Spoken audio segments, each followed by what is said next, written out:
boa noite, bem-vindos a mais uma live. Pedi que minha esposa, a pastora Marta, faça oração, agradecendo a Deus por tudo nessa noite. Amém. Senhor Deus, muito obrigado, Pai, por este momento, por esta hora que estamos nos preparando para mais um estudo do livro de Daniel, Senhor. Sim, Deus.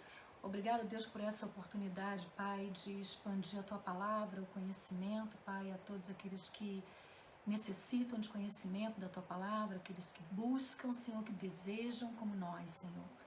Que essa live venha alcançar a muitas vidas, muitos lares, Senhor. Obrigada pelo Ministério Rafá, pelos amigos que estão conectados agora, pela Tua igreja. Que o Senhor venha usar a vida do nosso pastor de forma sobrenatural, para que possamos, ó Deus, mastigar bem este alimento, Senhor, e nos tornarmos, ó Deus, conhecedores, Senhor, da Tua palavra, Senhor, em excelência, Pai bendito. Obrigado pelas vidas, obrigado por este momento, por tudo, em nome de Jesus. Amém. Amém. Nós somos da Igreja Ministério Rafá, que fica em Nova Iguaçu, ali no centro de Nova Iguaçu, na rua Coronel Francisco Soares, número 772. Amém? Bom, sem mais delongas, nós vamos já entrar no nosso estudo. Na semana passada, foi uma semana com muitas informações, porque eu falei sobre a queda de Judá, do reino de Judá, os profetas que profetizaram para esse tempo. Falei, inclusive, é muito importante ressaltar que o livro de Ezequiel foi escrito nesse cativeiro da Babilônia. E falei sobre os reis que caíram, dei muitos detalhes sobre o porquê. No livro de Daniel, no capítulo 1, fala que o rei Joaquim foi, Jerusalém foi sitiada, Daniel foi levado com os amigos e acabou. Mas depois nós vimos no livro de Reis que houveram 3 invasões, na realidade, a Judá, a Jerusalém. Na realidade, essa tomada foi feita paulatinamente. Joaquim, ele foi o primeiro, ele não obedeceu, veio seu filho Joaquim, que também não foi legal. 3 meses depois já foi pior, que levou o rei junto. Na primeira vez não tinha levado, né? Não tinha levado Joaquim. Na segunda vez que Nabucodonosor invadiu, já levou o rei, levou os oficiais, levou mais coisas. Na terceira, ele deixou tios, Edequias. Depois, na terceira vez, Edequias também tentou contra ele, contra Nabucodonosor, mesmo os profetas dizendo que não era para fazer isso. Ele fez. E aí, Joaquim teve os olhos furados, Zedequias, perdão, teve os olhos furados, seus filhos foram mortos na frente dele, e ele foi levado para o cativeiro da Babilônia, onde ele morreu. Essas informações foram todas elas dadas na semana passada, e eu falei sobre o capítulo 2, sobre os pés do sonho do Nabucodonosor. Nabucodonosor, ele teve um sonho e ninguém conseguiu interpretar, como nós vimos na semana passada, ninguém conseguiu interpretar aquele sonho, e ele mandou matar todo mundo, inclusive Daniel ia também para a morte. Mas de repente, Daniel ficou sabendo e ele pediu que desse mais uma oportunidade, para ele. Ele chamou os amigos dele, oraram. Deus deu a interpretação daquele sonho da estátua do Nabucodonosor. Aquela estátua, ele perturbava muito ao Nabucodonosor, ele não sabia o que era. Daniel então explicou para ele qual era o significado daquela estátua. E mesmo ele ficando muito perturbado, porque ninguém conseguia interpretar, mas Nabucodonosor conseguiu interpretar. A estátua, ela tinha uma cabeça de ouro, ela que representava, já Daniel dando a interpretação, o primeiro reino, que foi o Império Babilônico, que eu já expliquei isso na semana passada. Ele tinha o peito e os braços de prata, que representavam o Império Medos e Persas. Depois, o ventre e as coxas de bronze, que era o terceiro império, que foi a Grécia, com Alexandre o Grande e os seus sucessores. Depois, o quarto, as pernas de ferro, que foi Roma, o Império Romano. Depois, o quinto, os dedos de ferro e barro, que não se misturavam, que eram 10 reinos. E eu expliquei qual eram as teorias desses 10 reinos. E quais eram as duas teologias mais faladas sobre esses 10 reinos e quais eram a implicação dela para a volta de Jesus. Então, hoje, eu quero mostrar para vocês, falar com vocês, um pouco melhor sobre esses 10 dedos, porque vai ser muito importante para a interpretação do Apocalipse. Bom, na realidade, prestem bem atenção. O livro de Daniel é o único livro que mostra o relógio exato do Apocalipse através dos reinos. Vocês imaginem que Daniel, ele foi para o cativeiro em 606, 605 antes de Cristo. Lembrando que a contagem do calendário ela era decrescente.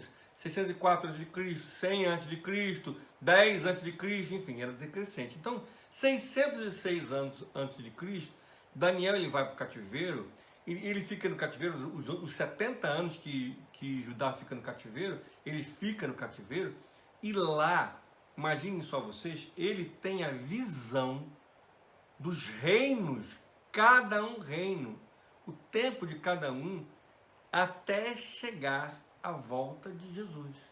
Então o livro de Daniel é na realidade uma contagem regressiva até a volta de Jesus. E o livro de Daniel, então, ele nos mostra, ele é um relógio, é o único livro do Velho Testamento que é profético, mas voltado para os tempos do fim.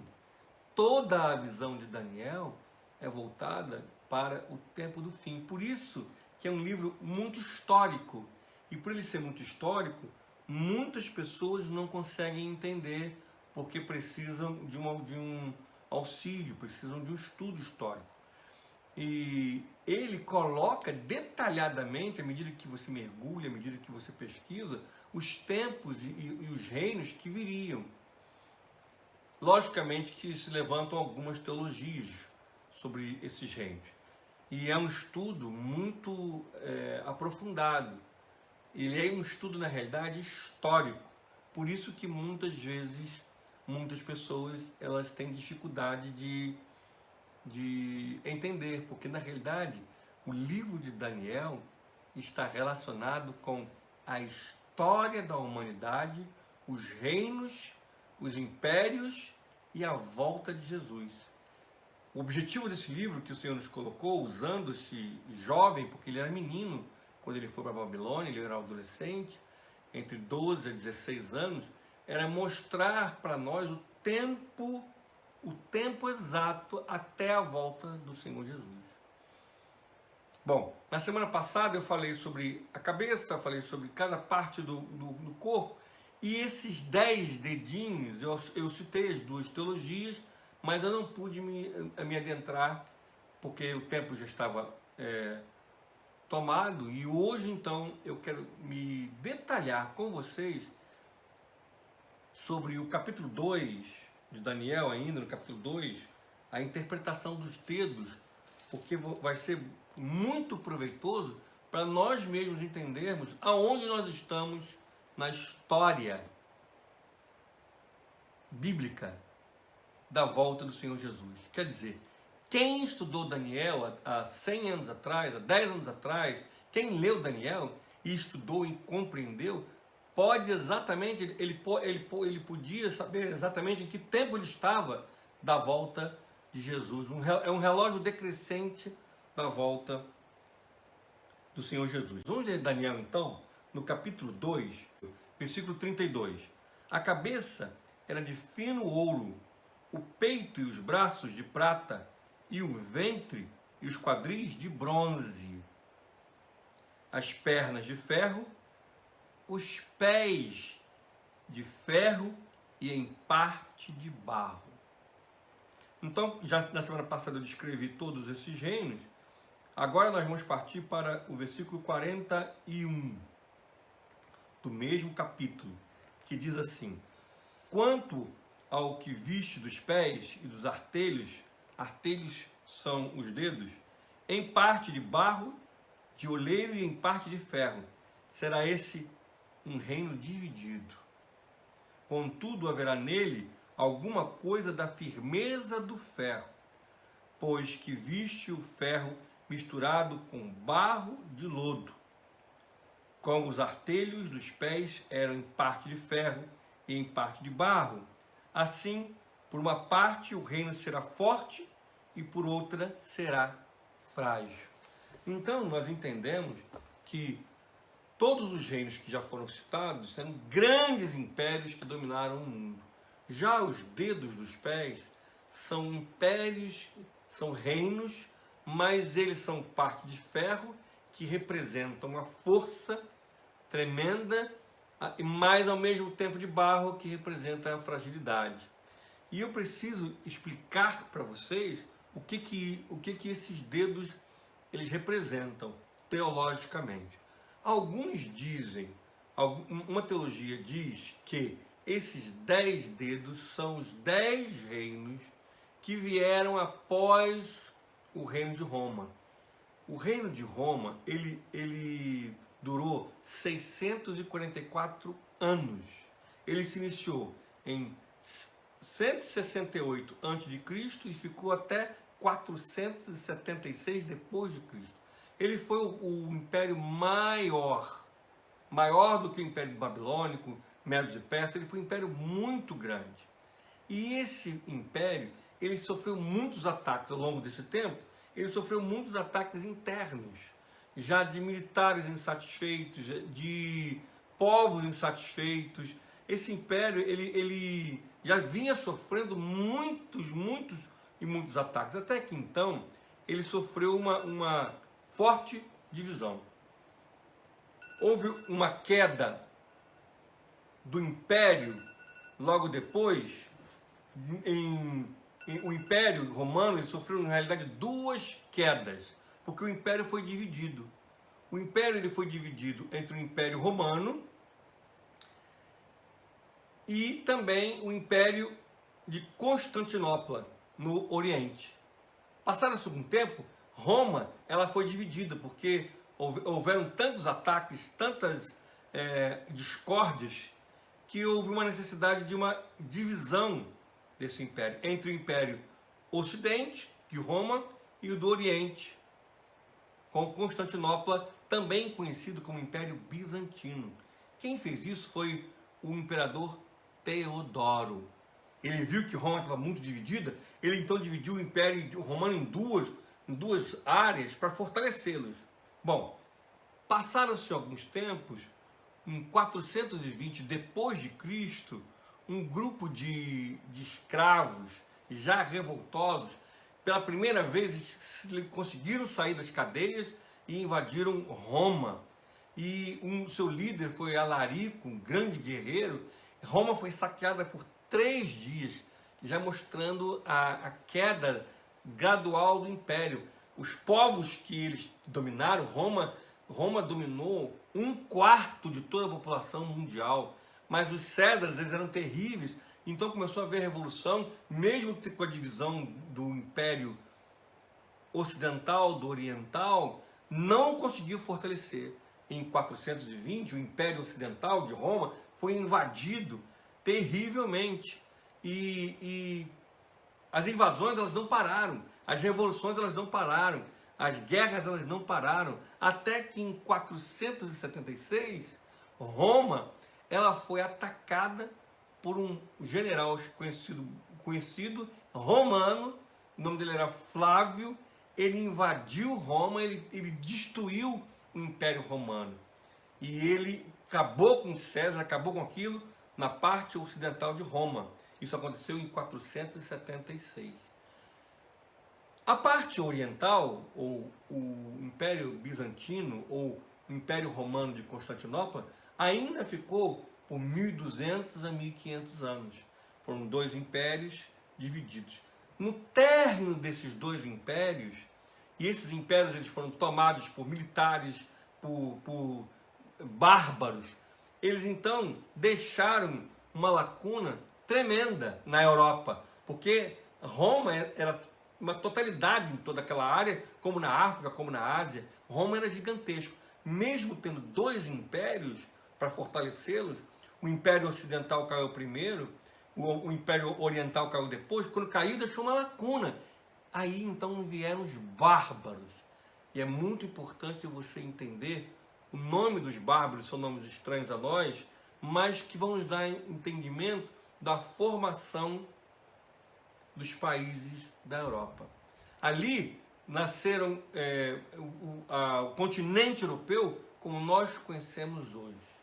E foram 10 tribos bárbaras, ou povos bárbaros, que tomaram conta. E esses 10 povos bárbaros, que são conhecidos como os dedos da estátua, que eram de ferro e ao mesmo tempo de barro. Ou seja, eles não têm a mesma força do Império Romano. Dali nasceu os anglos, que são os anglo-saxônicos, que é a Inglaterra, os francos, que são os franceses, os visigodos, que ficou no norte da Espanha, os vândalos, que ficou no sul da Espanha, quer dizer, os visigodos e os vândalos formaram a Espanha, os suevos, que eram bárbaros, formaram Portugal, os germanos formaram a Alemanha, os burgúndios formaram os suíços, os ostrogodos a Áustria, os lombardos o norte da Itália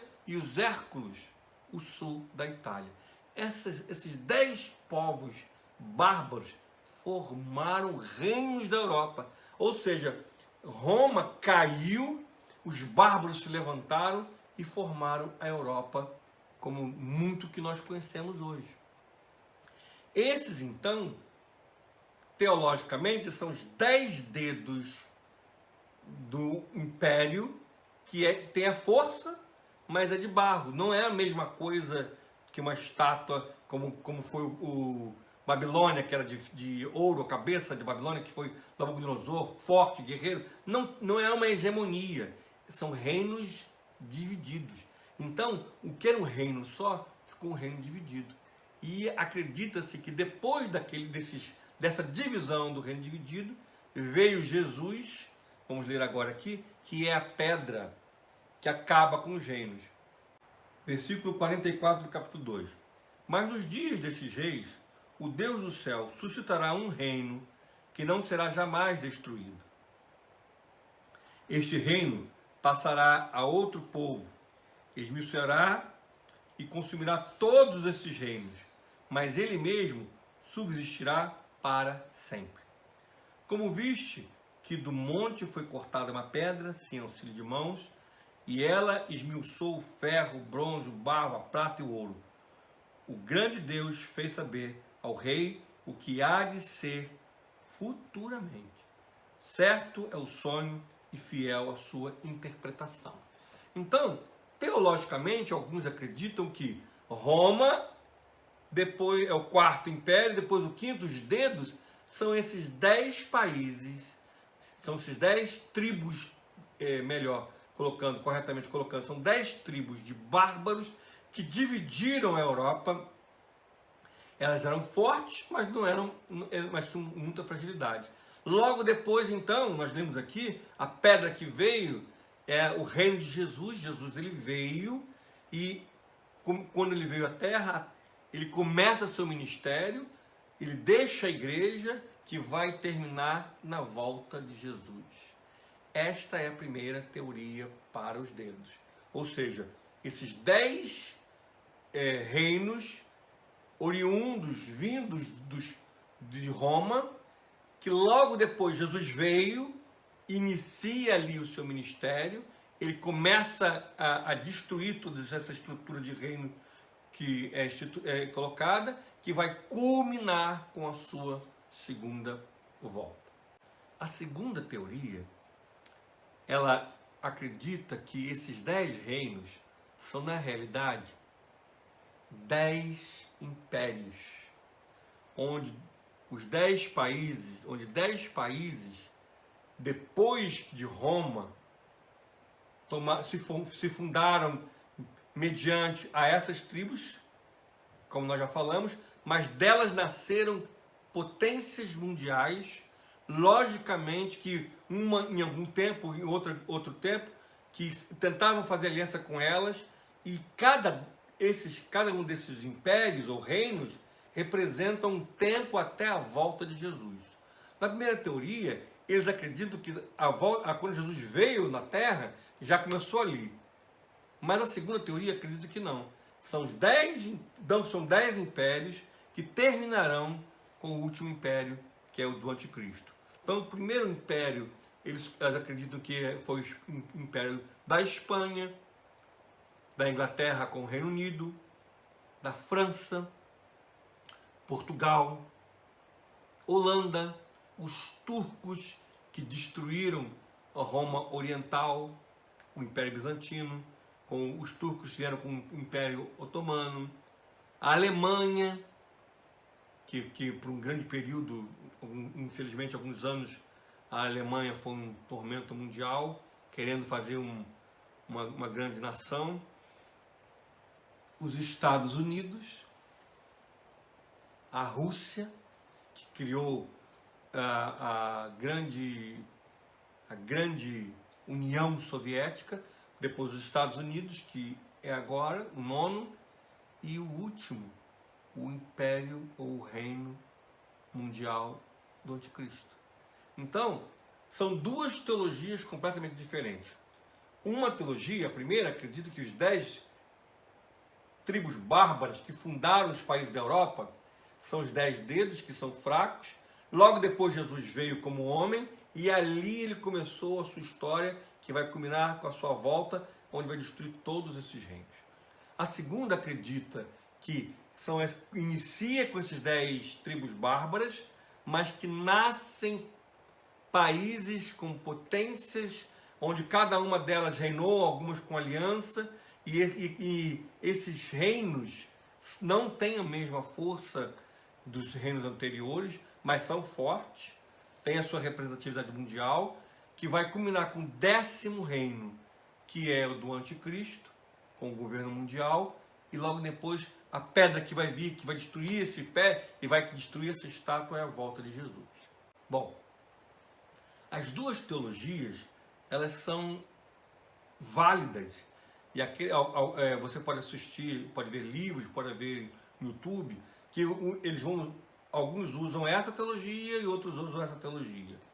Alguns acreditam que os reinos, ou os impérios, os países que reinaram até agora os Estados Unidos, não é? Cada tempo um tempo, cada tempo de um país. Houve o tempo onde a União Soviética era forte, caiu a União Soviética. Agora o tempo que os Estados Unidos é uma hegemonia. Só que agora não existe mais um outro país, porque já estamos no 9º. Então o 10º seria o governo mundial. Isso então nos mostra que é um relógio decrescente. Nesta teologia é que eu particularmente acredito mais, quanto pastor da Igreja Ministério Rafá, que esses dedos representam os 10 países, ou 9 grandes reinos que reinaram na história da humanidade, que vai culminar com o 10º, que é o Anticristo, que ele vai fazer o governo mundial. Aí sim, a pedra vai vir, que é Jesus, vai derrubar todos esses reinos com a sua majestade e glória. Então, Daniel, ele vê uma estátua, prestem atenção para que vocês compreendam. Daniel, ele vê uma estátua, quer dizer, Nabucodonosor, ele vê uma estátua, Daniel vê a estátua a nível de interpretação, ele interpreta a estátua e diz para Nabucodonosor, ele fala, a cabeça é a Babilônia, o peito e o braço é o Império Medos e Persas, o ventre é o Império Grego e depois os generais, as pernas, o Império Romano, os pés com os dedos, são esses 10 reinos que vieram, aonde vai vir o próximo reino, ou país ou uma nação forte, que vai ser uma única nação, um único só reino, que vai ser o do anticristo. Ele vai fazer o governo mundial. Então, Daniel, ele me mostra onde nós estamos na história, decrescentes até a volta de Jesus. Isso me mostra, então, que nós estamos no último império de países, que é os Estados Unidos, que ainda é hoje. Cada vez mais nós percebemos que perde a sua força, que perde a sua hegemonia, que há uma guerra hoje política tremenda aqui nos Estados Unidos. Nós percebemos que é uma guerra social, uma guerra racial, uma guerra econômica, uma guerra política. Os Estados Unidos, a cada momento, ele se enfraquece, ele perde a sua força e a sua representatividade mundial cada vez mais fica em dúvida, preparando para o próximo império, porque todos esses impérios, eles tiveram seu ápice, tiveram a sua glória, tiveram a sua riqueza, tiveram o seu apogeu e por motivos políticos, sociais, eles começaram a ter o seu declínio. Os Estados Unidos, a mesma forma. Na Segunda Guerra Mundial, foi o país que, juntamente com a União Soviética, libertou os judeus, foi um país que libertou a Europa, perdoou dívida, enfim, cresceu mundialmente com a indústria, trouxe grandes descobertas para o mundo, implementou grandes descobertas para o mundo, a gasolina, a internet, tantas coisas que os Estados Unidos, as grandes fábricas, os grandes produtos que os Estados Unidos espalham mundo afora, com suas lojas, com seus fast food, traz um império, mas já percebemos a queda. Teríamos então um outro império? Se tivéssemos o 10º, se for um outro país, então não vai dar tempo para o governo mundial do anticristo. Então, nós realmente estamos no último momento geopolítico, mostrando que os Estados Unidos, ele é o antecessor do governo mundial. Isso então me mostra que nós estamos realmente chegando no tempo do fim. Quando nós vimos os outros, quem estudava Daniel, que conheceu Daniel há 50, 100, 200 anos atrás, percebiam que existiam outros impérios, eram outros países dentro desses 10. Mas agora nós realmente percebemos que nós estamos à beira do próximo governo mundial, que vai ser um governo tirano, um governo destruidor, que vai tentar fazer alianças, que vai depois destruir. Ele é um governo que vai ter uma grande influência mundial, ele vai ter um nome de paz, mas não vai trazer a paz, e ele vai ser extremamente frágil, mesmo tendo, como a visão da estátua diz, ele tem o dedo dele é de barro e de ferro, ele tem a força do ferro, mas ele tem a fragilidade, porque a igreja do Senhor Jesus vai estar contra esse império satânico. A igreja do Senhor Jesus vai estar sempre lembrando a esse império satânico, o anticristo, a falso profeta, que vai se representar a religião e os poderes políticos. São 3 poderes terríveis que vão estar oprimindo o mundo, dizendo uma paz falsa, mas vão ter de frente um povo poderoso que nós vimos no estudo de Apocalipse, que faz oração, que clama, que na realidade serão os opositores deles. Então, por isso que a fragilidade desse último império vai ser representada pela igreja. Por isso que ele é de ferro, mas ao mesmo tempo ele é de barro. Então, concluindo a visão, são 2 visões teológicas. Na primeira, quando Roma cai e vem os bárbaros e formam ali a base dos 10 países da Europa, que nós vimos aqui, logo depois, acredita-se que Jesus Cristo veio à terra pregar o Evangelho, e ali ele quebra aquela hegemonia satânica de governos humanos, e ele então começa a pregar o Evangelho, que vai culminar com a sua volta.Essa é uma teologia. A segunda teologia acredita que esses dedos são 10 países que têm por fundo o pano a Europa, que realmente nasceu desses 10 países bárbaros, que fundaram os países da Europa, mas que depois se destacaram em períodos diferentes, até chegarmos ao nono, que é os Estados Unidos, que vai então estar se preparando com o seu enfraquecimento para o próximo governo mundial. E aí então a volta de Jesus. Daniel, ele tem a visão dessa estátua, dos períodos, cabeça, tronco, barriga, pernas e pé, ele vê, e os dedos, ele vê exatamente, e depois o quinto reino, que é a pedra que vem e destrói essa estátua, que é Jesus. Daniel, ele descreve o tempo exato do Apocalipse. Assim, então, nós concluímos e fechamos muito bem o capítulo 2 de Daniel. Daniel tem essa visão, ele explica tudo isso para Nabucodonosor, Nabucodonosor fica extremamente estarrecido com essa visão, entende essa visão, Nabucodonosor reconhece Jesus, a Deus, o Deus de Daniel, dá poderes a Daniel tremendos, ele coloca Daniel no topo da cadeia, juntamente com seus amigos. E aí então nós vamos no capítulo 3, que nós vamos ler agora, o capítulo 3 do livro de Daniel. Livrados os companheiros de Daniel da fornalha de fogo. É um texto muito conhecido, mas que primeiro de nós entendermos esse momento, nós vamos entender um momento histórico de Nabucodonosor. O rei Nabucodonosor, versículo 1, fez uma imagem de ouro que tinha 60 côvados de altura e 6 de largura. Alguns dizem que são 30 metros de altura por 3 metros de largura. Alguns dizem que é 27 metros de altura por 2 metros e 60. É nesse tamanho aproximado. Era uma estátua gigantesca e toda de ouro. Levantou no campo de Dura, na província da Babilônia. Versículo 2. Então o rei Nabucodonosor mandou ajuntar os sátrapas, os prefeitos, os governadores, os juízes, os tesoureiros e todos os oficiais da província,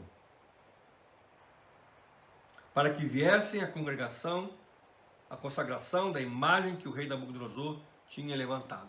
Vimos aqui que Nabucodonosor, ele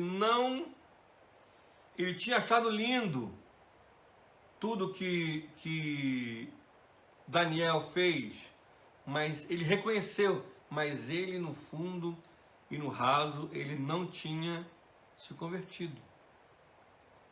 Ele não tinha reconhecido a Deus como seu Senhor. Ele falou para Daniel, que bom, seu Deus é verdadeiro, que bom. Mas Nabucodonosor, é extremamente arrogante. Ele manda construir essa estátua, e eu vou explicar daqui a pouquinho qual foi o objetivo dessa construção. Então se juntaram os sátrapas, os prefeitos, os governadores, os juízes, os tesoureiros, os magistrados, os conselheiros e todos os oficiais da província para a consagração da imagem que o rei Nabucodonosor tinha levantado. E estavam em pé diante da imagem que Nabucodonosor tinha levantado. Nisto, versículo 4, o arauto apregoava em alta voz, ordenando-os a vós outros. Ó povo, ó povos, nações e homens de todas as línguas. No momento em que ouvides o som da trombeta, do pífaro, da harpa, da cítara, do saltério, da gaita, de foles, de toda sorte de música, vos prostrareis e adorareis a imagem de ouro que o rei Nabucodonosor levantou. Qualquer que se não prostrar e não adorar será, no mesmo instante, lançado na fornalha de fogo ardente. Portanto, quando todos os povos ouviram o som da trombeta, do pífaro, da harpa, da cítara, do saltério, de toda sorte de música, se prostraram os povos, nações, os homens de todas as línguas, e adoraram a imagem de ouro que o rei Nabucodonosor tinha levantado. Ora, no mesmo instante chegaram alguns homens caldeus e acusaram os judeus. Disseram ao rei Nabucodonosor: ó rei, vive eternamente. Tu, ó rei, baixaste um decreto pelo qual todos os homens que ouvissem o som da trombeta, do pífaro, da harpa, da cítara, do saltério, da gaita, de fole, de toda sorte de música, se prostraria e adoraria a imagem de ouro. E qualquer que não se prostrasse e não adorasse seria lançado na fornalha de fogo ardente. Versículo 12. Aos homens judeus que tu constituíste sobre negócios da província da Babilônia, Sadraque, Mesaque e Abednego, estes homens, ó rei, não fizeram caso de ti. A teus deuses não servem, nem adoram a imagem de ouro que levantaste. Então Nabucodonosor, irado e furioso, mandou chamar Sadraque, Mesaque e Abednego, e trouxeram a estes homens perante o rei. Falou Nabucodonosor, e lhes disse, é verdade, ó Sadraque, Mesaque e Abednego, que vós não servis a meus deuses, nem adorais a imagem de ouro que levantei? Agora, pois, estáis dispostos, e quando ouvides o som da trombeta, do pífaro, da cítara, da harpa, do saltério, da gaita de fole, prostrai-vos e adorai a imagem que fiz, porém, se não adorardes, sereis no mesmo instante lançado na fornalha de fogo ardente. E quem é o Deus que vos poderá livrar das minhas mãos? Quer dizer, aqui mostra que Nabucodonosor não tinha entendido nada sobre Deus. Para ele, na sua arrogância, Daniel teve uma visão bacana, que bacana. Presenteou esses mesmos aqui, colocou eles sobre negócios na província, colocou Daniel no segundo, mas em relação à espiritualidade, eles não acreditaram. Como muitas vezes isso acontece, muitas pessoas acham bacana, não é? Ah, que bacana as coisas de Deus. Ai, que bacana você. Ai, você é crente, que bacana, né? Tão lindo, né? Não é? Ai, que bacana. Ai, que legal. Para ele é isso, na sua arrogância. E então ele fala no versículo 15, quem é o Deus que vos poderá livrar das minhas mãos? Versículo 16. Responderam Sadraque, Mesaque e Abednego. Ó Nabucodonosor, quanto a isto, não necessitamos te responder. Se o nosso Deus, a quem servimos, quer livrar-nos, ele nos livrará da fornalha de fogo ardente das tuas mãos, ó rei. Se não, fica sabendo, ó rei, que não serviremos a teus deuses, nem adoraremos a imagem de ouro que levantaste. Essa é uma resposta de vida que vale ressaltar, que isso que nós precisamos entender, quanto povo de Deus, que muitas vezes nós não entendemos por egoísmo, por meninice, por falta de conhecimento bíblico, por falta de intimidade, de relacionamento no mundo espiritual. Eles responderam para o rei, eles não responderam para o amigo do rei, eles não responderam para o soldado do rei, para o general do rei, eles responderam para o rei, olha, se Deus quiser, ele vai nos livrar. E eles falam assim, ele nos livrará da fornalha de fogo ardente e das tuas mãos, ó rei. Eles respondem com conhecimento de causa, eles respondem com intimidade. E os três falam juntos, a mesma fala. E eles são três jovens que passeiam na mesma idade de Daniel, foram para a Babilônia entre 12 e 16. Aqui eles eram jovens adultos. Então, eles tinham uma convicção tremenda diante de Deus. Eu desejo muito que a nossa igreja, Ministério Rafael, todas, encontremos jovens adultos com essa mesma autoridade. Que quando vem a adversidade, nós não estamos falando de adversidade qualquer. É a adversidade da ponta da espada, da morte, da vergonha. Nabucodonosor, ele já tinha zombado. Qual Deus vai te livrar? Qual Deus vai te livrar? Com quem? Debaixo da minha palavra. Ele responde, se Deus quiser, vai. Então, nós precisamos entender que só vai acontecer na nossa vida aquilo que Deus quiser, porque nós somos o povo de Deus. Versículo 18. Se não fica sabendo, ó rei, que não serviremos os teus deuses, nem adoraremos a imagem de ouro que levantaste. Quer dizer, nem precisa tocar nada que nós não vamos adorar, não. Então Nabucodonosor se encheu de fúria e, transtornado, o aspecto do seu rosto contra Sadraque, Mesaque e Abednego, ordenou que se acendesse a fornalha 7 vezes mais do que se costumava. Ordenou aos homens mais poderosos que estavam no seu exército que atassem Sadraque, Mesaque e Abednego e os lançassem na fornalha de fogo. Quer dizer, amarraram eles e lançaram na fornalha de fogo. Então esses homens foram atados com seus mantos, suas túnicas, chapéus, suas outras roupas e foram lançados na fornalha sobremaneira acesa, 7 vezes mais. Porque a palavra do rei era urgente, a fornalha estava sobremaneira acesa, as chamas do fogo mataram os homens que lançaram de cima para dentro Sadraque, Mesaque e Abednego. Quer dizer, os homens que lançaram eles de cima, o fogo estava tão alto que morreram. Estes 3 homens, Sadraque, Mesaque e Abednego, caíram atados dentro da fornalha, sobre a maneira acesa. Então o rei Nabucodonosor se espantou e se levantou depressa e disse aos seus conselheiros: não lançamos nós 3 homens atados dentro do fogo? Responderam ao rei: é verdade, ó rei. Tornou ele e disse: eu, porém, vejo 4 homens soltos que andam passeando dentro do fogo, sem nenhum dano. E o aspecto do 4 é semelhante a um filho dos deuses. Então chegou Nabucodonosor à porta da fornalha sobremaneira acesa e falou e disse: Sadraque, Mesaque e Abednego, servos do Deus Altíssimo, sai e vinde. Então Sadraque, Mesaque e Abednego saíram do meio do fogo.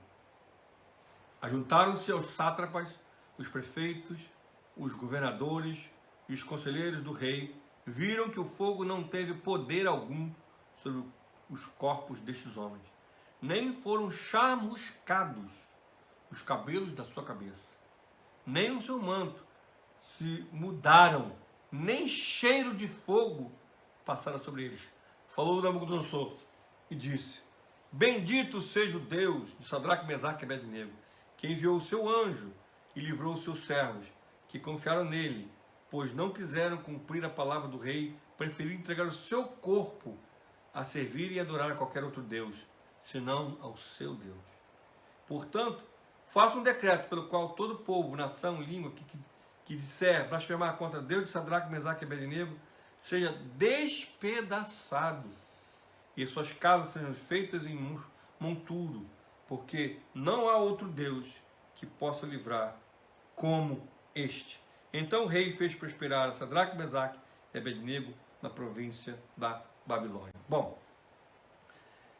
aqui nós já tivemos um ensinamento que aqueles que confiam literalmente por intimidade no Senhor, só vai acontecer aquilo que Deus quiser.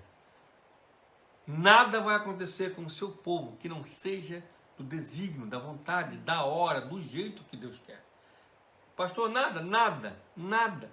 Não existe, ninguém morre de véspera. Nós temos o tempo certo de Deus, o tempo determinado pelo Senhor. O Senhor tem planos e propósitos para o seu povo. Nada, nenhum ataque do diabo pode ser extraordinário, como o fogo aceso 7 vezes. Pode ser vexatório, porque eles foram presos, passou vergonha. Imagina todo mundo rindo. Eles tinham sido colocados no final do capítulo 2, na liderança, na chefia. Eles eram conhecidos, eles eram, enfim, não é? Muito importante. E eles estavam diante de líderes. Mas é assim que o diabo continua fazendo hoje. Coloca enorme, fogo enorme, todo mundo vendo. Ele age de uma forma pirotécnica para te assustar. Mas se você entender quem é Deus, que se você pode confiar no Senhor, nada vai lhe acontecer, nem o cheiro da fumaça chegou neles, nada, suas roupas, nem seus pertences, nada. Pelo contrário, aqueles que tentaram te envergonhar, eles vão ver a força, o poder e a majestade do nosso Deus. Vamos entender nesse capítulo algumas coisas que são muito importantes. Prestem atenção. O livro de Daniel, ele segue uma história nas estátuas, nas visões, mas ele não é anual, semanal, não acontece de um tempo para o outro. Para vocês terem uma noção, do capítulo 2 para o capítulo 3, a visão de Daniel, que ele interpreta a visão da estátua, até esse momento que Nabucodonosor faz a estátua e faz com que todo mundo se prostre, historicamente levou de 10 a 15 anos. Então, entre o capítulo 2 e o capítulo 3, dentro da historicidade, alguns vão dizer que foi 10 anos depois. Alguns vão dizer que foi 15 anos depois. É importante também que nós ouvimos uma palavra aqui muito estranha, sátrapas. Sátrapas eram governadores das províncias. Ok? Por isso que é uma palavra muito diferente daquilo que nós ouvimos, mas eles eram governadores das províncias. Ele chama, Nabucodonosor, ele chama as autoridades para esse evento da fornalha, porque imagine, esse homem era poderosíssimo. Para ele estar num ato de execução, para alguém para alguém do Império Babilônico, ou na realidade Neo-Babilônico, como eu expliquei, já expliquei no primeiro estudo, e no segundo, ir até o grande Nabucodonosor, o homem poderoso, cheio de autoridade, esse homem, eles estavam cheios dos líderes, das autoridades máximas, virou um grande momento. Então, os sátrapas, eles eram governadores das províncias, os prefeitos, são todos, e os grandes governadores estavam presentes. Então, na realidade, levou entre 10 a 15 anos entre o capítulo 2 e o capítulo 3. Que quando você lê, você pensa que logo depois, não é assim, levou um tempo para que isso aconteça. Uma outra coisa muito importante, que historicamente, Nabucodonosor, ele fez uma estátua de ouro, de 27 metros a 30 metros, de 3 metros de largura a 2 metros e 70, 60, 50. Imagina-se de ouro, imagina o valor disso. Isso mostra o seu grande poder. Isso nos remete, na interpretação de Daniel, na estátua, no capítulo 2, versículo 38, diz assim: a cujas mãos foram entregues aos filhos dos homens, onde quer que eles habitem, os animais do campo e as aves do céu, para que dominasse sobre todos eles. Tu és a cabeça de ouro. Dentro da estátua, a única pessoa que Daniel fala o reino exatamente foi o governo babilônico, ou neo-babilônico, de Nabucodonosor. Ele fala, tu és a cabeça de ouro.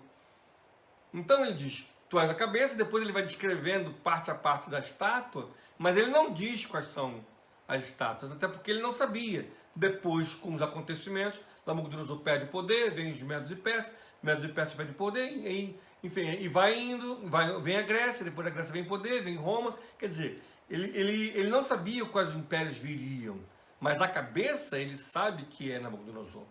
O que a cabeça tem a ver com a estátua? Nabucodonosor, isso é importante para nós entendermos já o capítulo 4. Nabucodonosor, ele chegou a uma arrogância tamanha que quando ele faz a estátua toda de ouro, ele está dizendo o seguinte: que outro império que nada, não vai ter outro império. Porque Daniel, quando ele interpreta no capítulo 2, ele diz o membro do corpo da estátua e qual metal representa. Ele diz bronze, ele diz ferro, ele diz ferro e barro. Ele fala detalhadamente a parte do membro e ele fala qual metal, porque cada metal representa a sua força. Nenhum deles foi o ouro de Nabucodonosor. E Daniel fala isso. Nenhum deles vai ser inferior. Versículo 39. Depois de ti se levantará outro reino, inferior ao teu. E um terceiro reino de bronze, o qual terá domínio sobre toda a terra. Entende? Mas não vai ser de ouro. Mas Nabucodonosor já está tão arrogante, tão cheio de si, achando bonitinho o Deus de Daniel. Ah, que bacana, Daniel interpretou, que bonito. Deu um presente para Daniel, porque o filho de Daniel foi tremendo, colocou ele uma grande importância, mas nós vimos que ele colocava e tirava, porque ele também deu importância para esses rapazes, Sadraque, Mesaque e Abednego, como eles eram conhecidos na Babilônia.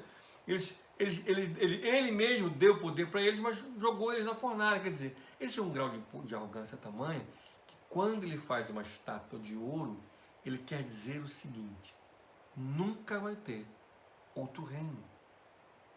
O ouro que representa o seu governo vai ser o único. Então ele faz a estátua, além para a adoração, como a história de Daniel e a sua interpretação.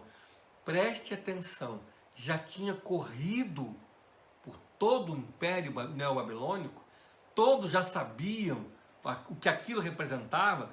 Então, Nabucodonosor, para reprimir qualquer tentativa ou possibilidade de desejo de tomada de poder, porque já tinha sido profetizado que viriam outros impérios, então Nabucodonosor, na sua arrogância, ele faz uma estátua para ser adorada e faz uma estátua para mostrar para todos os que podem vir pensar, sonhar dentro da visão dele, a formar outro império, que é o seguinte, não haverá outro império. Bom, bacana, porque Daniel, ele descobriu o meu sonho, mas não significa, segundo Nabucodonosor, com a atitude dele, não significa que o sonho de Daniel vai ser real. Entenderam? Porque quando Nabucodonosor sonhou, ele chamou todos os seus sábios, todo mundo, e falou, eu não vou contar o sonho, vocês é quem tem que descobrir o sonho e a interpretação. Todos os seus sábios falaram, isso é impossível, nunca nenhum rei fez isso. Conta-nos o sonho, eu não vou contar. Nabucodonosor ficou irado, vocês estão me enrolando, vou matar todo mundo. Daniel, então, pediu, falou, mandou recado, que iria interpretar, chamou os amigos para orar, orou e interpretou. Mas para ele, então, foi assim, uma interpretação de um sonho, mas não significa que vai acontecer. Ou seja, a atitude de Nabucodonosor mostra que Daniel, em Deus, no Deus de Daniel, segundo Nabucodonosor, apenas descobriu o sonho dele. Mas não significa que isso tem que ser realidade. Para Nabucodonosor, chegou no ápice do seu apogeu de poder, de glória, a cidade da Babilônia estava tomada de ouro, todos se curvavam no seu poder.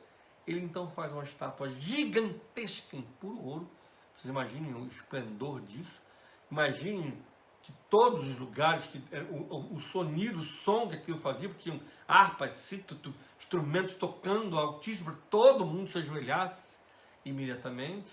E os três não se ajoelharam, como nós já lemos aqui, mas isso, a estátua representa, além da adoração, a estátua representa a negativa e a arrogância de Nabucodonosor na visão de Daniel, que poderia se cumprir ou não.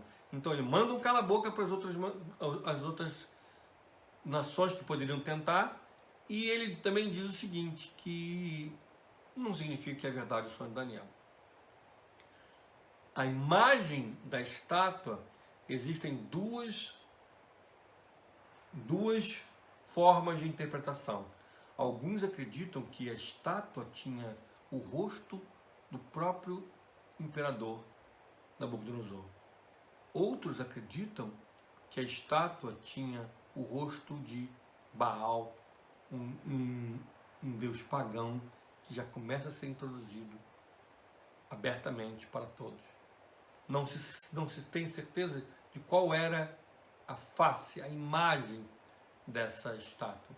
Mas o que se pode dizer é que essa estátua é a representação da adoração de outros deuses e da negação de Nabucodonosor, que o sonho de Daniel, que outros impérios viriam, era possível.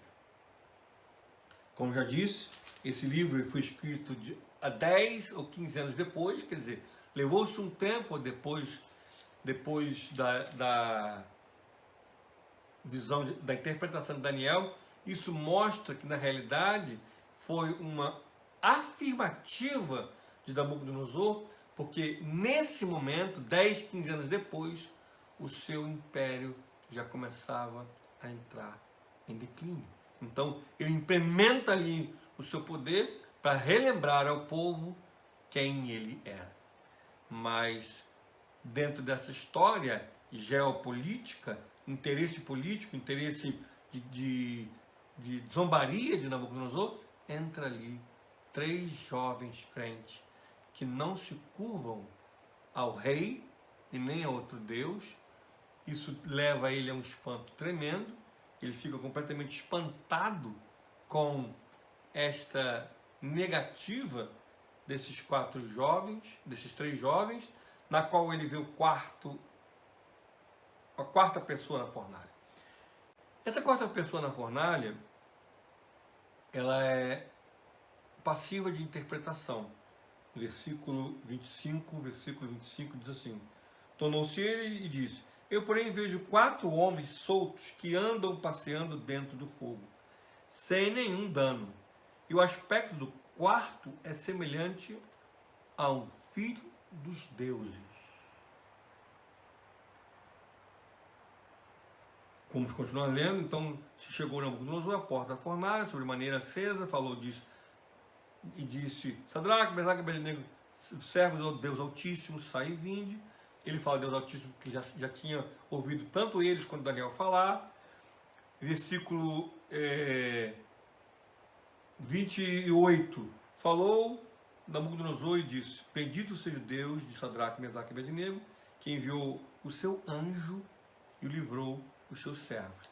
Na realidade, nós temos aqui a colocação de Nabucodonosor de quem era esta pessoa, este anjo. Alguns interpretam, porque ele fala da sua magnitude, que é o Filho dos Deuses, que é Jesus, que o próprio Cristo esteve na fornalha com eles. Alguns acreditam que é o anjo. Alguns dizem que não é o quarto homem, mas é o primeiro anjo, porque é Jesus. Na realidade, nós não podemos afirmar que é Jesus. Também não podemos dizer que não era Jesus. Mas o texto não me deixa claro que Jesus estava na fornalha com os irmãos, aqueles jovens.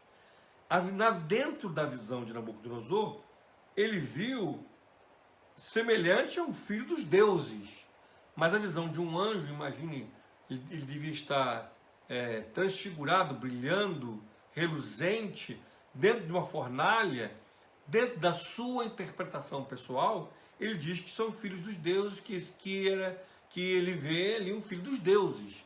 E algumas pessoas, por acreditarem na magnitude dessa circunstância, acreditam que é Jesus. Bom, a minha interpretação que não era Jesus, mas sim um anjo. Até porque nós vemos já no Velho Testamento que Deus mandou anjos em situações adversas. Sodoma e Gomorra tiveram anjos ali que em forma de humana, que era palpável ver. Anjos foram falar com Abraão, com Sara, com tantas outras manifestações, com Maria em sonho, pessoalmente. Então, existem duas interpretações.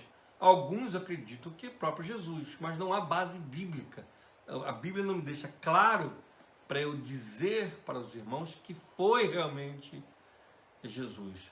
O que ele diz também, o seu anjo livrou os seus servos. Também ele coloca já no versículo 38, no versículo 28, perdão, que enviou o seu anjo. Quer dizer, aqui Nabucodonosor já diz que foi o anjo. E depois, antes ele tinha dito que foi os filhos dos deuses. Não há base bíblica para que possa se dizer que foi Jesus, mas sim um anjo que esteve sim dentro da fornalha para proteger esses amados irmãos que não se curvaram, que não se renderam para Nabucodonosor e a sua arrogância. Na realidade, Nabucodonosor era um homem cheio de si, cheio da sua arrogância, cheio da sua própria glória. E mesmo vendo toda essa questão, ele ainda não se curvou a Deus. Nabucodonosor, nós vamos ver, ele não se dobra a Deus. Ele é um homem extremamente arrogante. E esse homem me remete hoje a muitas pessoas que, mesmo ouvindo que Jesus está voltando, mesmo vendo, meus irmãos, que cuidado de Deus preparando todo um relógio para a igreja. Ou seja, muitas pessoas pensam que nós estamos aqui soltos, largados. Não, o Senhor se preocupou, fez um relógio, mostrou os impérios, mostrou os reinos, mostrou como seriam as suas atuações, nos preparando para a volta de Jesus. Jesus está à porta, Jesus está voltando. E mesmo assim, muitas pessoas agem da mesma forma que esse homem agiu. Arrogante, achando até interessante algumas palavras. Olha que bacana como Deus fez. Esse aqui é pastor, Deus fez. Olha que bacana. Ouvi aquela mensagem, que bonito, que tocante. Me emocionei. Mas mesmo assim, continuam sem se curvar, sem se quebrar, sem se quebrantar diante de Deus. Nabucodonosor não se curvou. E aí ele teve uma consequência por não se curvar. Na semana que vem, nós estaremos falando sobre essa consequência, porque na realidade, todos nós somos frutos das nossas escolhas. Ou nós podemos hoje continuar fazendo estátuas, dizendo ou tentando desmerecer tudo que Jesus fez, a palavra é, tudo que Jesus continua fazendo. Muitas pessoas continuam construindo altares, tentando desdizer, dizendo não é verdade nada disso. Ou nós podemos hoje nos curvar à poderosa e amorosa mão de Deus. Que Deus abençoe a sua vida. Hoje nós rematamos a interpretação do capítulo 2 sobre os dedos dos pés, mostrando as duas teologias.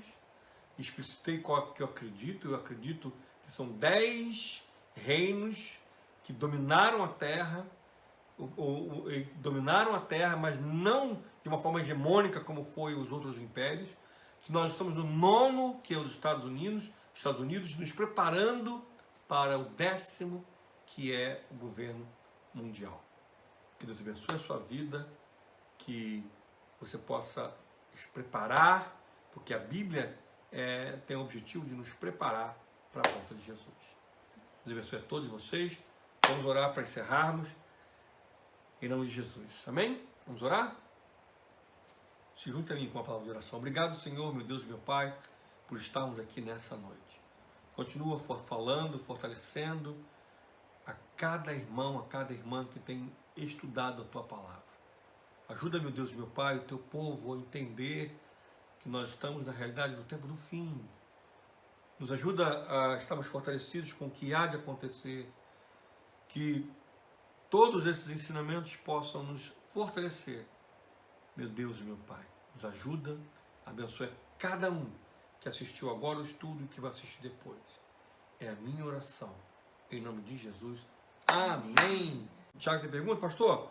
Nabucodonosor colocou Daniel como governador após interpretar o sonho.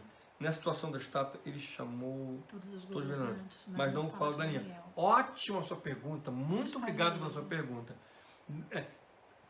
Quando nós percebemos, no capítulo 2, Daniel ele estava numa outra região distante de onde estava Nabucodonosor. Nabucodonosor ele estava na província. Vamos dar uma olhadinha? Essa pergunta é muito boa. Muito obrigado, Tiago. Capítulo 2, versículo 48. Então o rei engrandeceu a Daniel e lhe deu muitos e grandes presentes, e pôs por governador de toda a província da Babilônia, como também fez chefe supremo de todos os sábios da Babilônia. Beleza. A pedido de Daniel, constituiu o rei a Sadraque, Mesaque e Abednego sobre os negócios da província da Babilônia. Quer dizer, eles ficaram sobre os negócios da província, uma província específica. Daniel, ele ficou sobre todas as províncias. Então, Nabucodonosor, ele estava exatamente nesta província, que nós não sabemos especificar corretamente qual era, mas Nabucodonosor, ele está naquele local onde ele colocou a estátua, ele colocou em Campo de Dura, na província da Babilônia. Quer dizer, eles estavam naquela região. Na província de Dura, é uma província da Babilônia, existiam outras províncias perto. Então, quer dizer, esses três estavam perto da província de Dura. Daniel mostra que estava lá na sede da grande Babilônia. Daniel não estava com eles, senão ele também estaria na fornalha com seus amigos. Então, Daniel ele foi colocado sobre todas as províncias. Ele poderia estar ou na sede ou em outra província. Nabucodonosor, ele coloca nesse local a estátua, e as províncias ao redor, todas elas sofrem mais influência do que em outros locais onde o reino foi atingido. A estátua foi colocada só neste local. Então, eles estavam perto desse local. Daniel estava numa outra região, num outro local do grande império. Ou ele estava na sede, ou visitando uma outra província da Babilônia, mas não nessa área especificamente. Ok? Flávio está perguntando, Pastor, poderia ser outro anjo, o quarto homem? Poderia ser outro anjo, o quarto homem?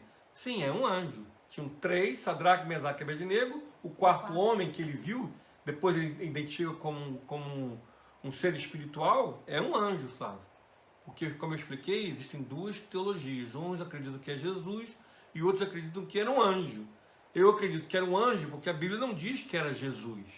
E nós temos outros textos da Bíblia que mostram que os anjos do Senhor se apresentaram na terra de forma bem clara. Muito boa pergunta, Flávio. Ótima pergunta. O Pedro perguntou, Pedro é seminarista da nossa igreja, líder dos adolescentes. Pastor, há rumores que a China seria a próxima potência mundial nas décadas que virão. O anticristo se levantaria nesse momento de passagem dos Estados Unidos para a China? Preste atenção. Nós precisamos entender que dentro da teologia, que em cada período se levantaria um país, sendo uma grande potência mundial, ou a primeira potência mundial, nós temos que entender que são 10. Nós já entendemos que já se passaram 9. Se a China for 10, então teria que ser 11, porque seria o governo mundial. Entendeu? Então não tem a passagem da China para os Estados Unidos. É assim, levantou, caiu, levantou, caiu, levantou, caiu, levantou, caiu, levantou, caiu, levantou, caiu, levantou, caiu. Agora nós estamos no último, a potência dos Estados Unidos, que está em declínio.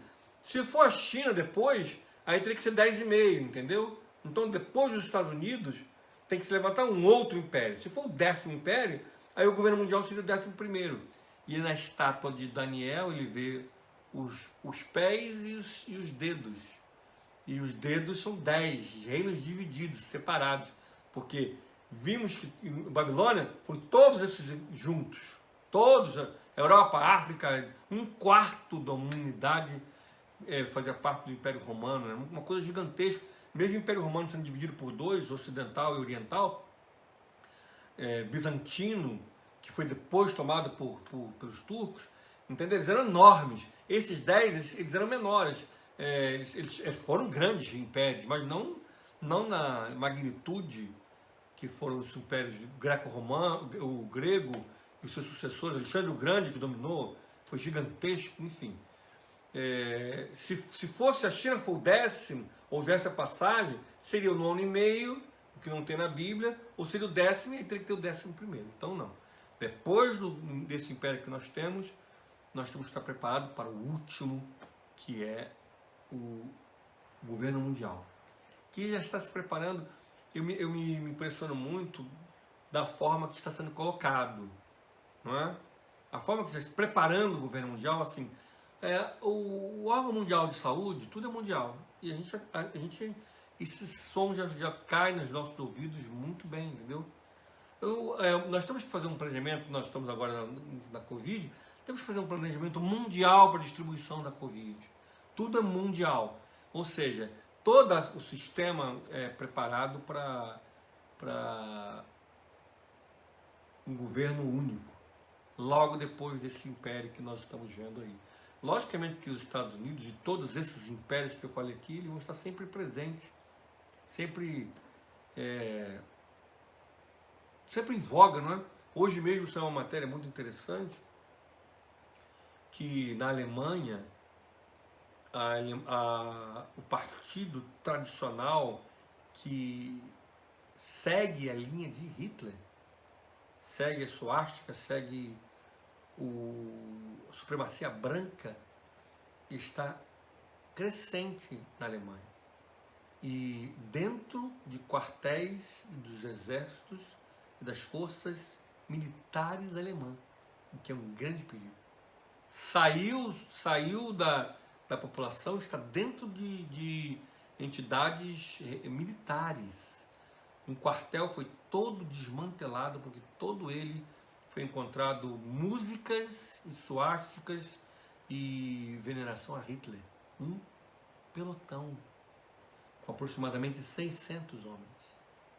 Isso matéria de hoje, 28 de setembro de 2020. Quer dizer, esses impérios sempre vão nortear e vão se somar e sempre vão ter uma representatividade, porque são impérios, são forças aí que estão aí preparando para o próximo que vai ser o do anticristo. Ok, Pedro? Boa pergunta, muito boa pergunta. Mais alguma pergunta? Entendemos então qual é o objetivo do livro de Daniel? O livro de Daniel é um grande relógio que nos mostra o tempo da volta de Jesus. Te agradecemos, Senhor, pela oportunidade de estarmos na Tua presença, aprendendo e compartilhando a Tua palavra. Nos dá uma noite na Tua presença, nos guarda, nos livra de toda forma de mal. É a nossa oração nessa noite em nome de Jesus. Que o Senhor te abençoe, que o Senhor te guarde, que o Senhor faça resplandecer o seu rosto sobre ti e tenha misericórdia de ti. Que o Senhor te livre de toda forma de mal. Abençoe a tua entrada e a tua saída. Eu te abençoo nesta noite como ministro e sacerdote do Senhor. Em nome do Pai, do Filho e do Espírito Santo. A igreja abençoada diz: Amém. Amém. Desliga aí que eu não quero desligar na sua cara. Acaba desligando na cara de todo mundo. Vai embora. Um beijo, gente. Um beijo, Tamar. Até Beijo. quinta. Quinta-feira tem Quinta-feira. amanhã tem culto dos jovens também. Também. Presencial.